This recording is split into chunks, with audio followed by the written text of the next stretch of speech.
Israeli construction कंपनियों ने अपनी सरकार से कहा कि वो 90,000 फिलिस्तीनियों की जगह पर 1 लाख भारतीय श्रमिकों को काम पर रखना चाहते हैं।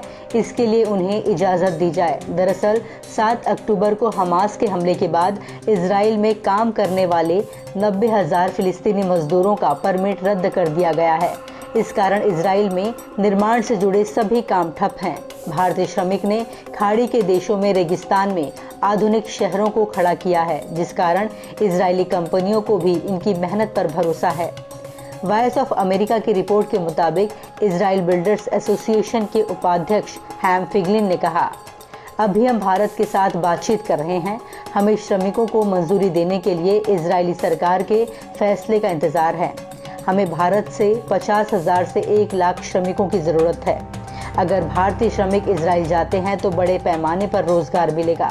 इसके अलावा उनकी ओर से भेजे जाने वाला धन अर्थव्यवस्था में योगदान देगा।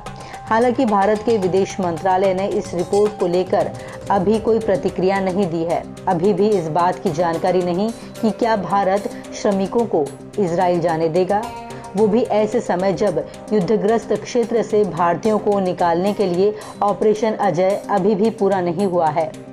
फिगलिन ने कहा कि इजराइल के निर्माण उद्योग में फिलिस्तीनियों की संख्या लगभग 25% है।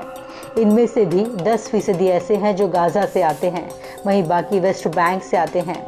युद्ध के बीच भले ही श्रमिकों की अचानक डिमांड बढ़ गई हो, लेकिन इजराइल पहले से ही भारतीय श्रमिकों को लाकर फिलिस्तीनी मजदूरों से पीछा छुड़ाना चाहता था। इसी साल मई में भारत ने इजराइल के साथ एक समझौता किया था, जिसमें 42,000 भारतीय श्रमिकों को इजराइल में काम करने की इजाज़त मिलेगी। ये लोग नर्सिंग के अलावा कंस्ट्रक्शन के क्षेत्र में काम करेंगे।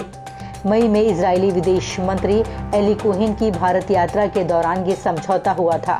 तब पहली बार इजराइल का कंस्ट्रक्शन सेक्टर भारतीयों के लिए खुला था।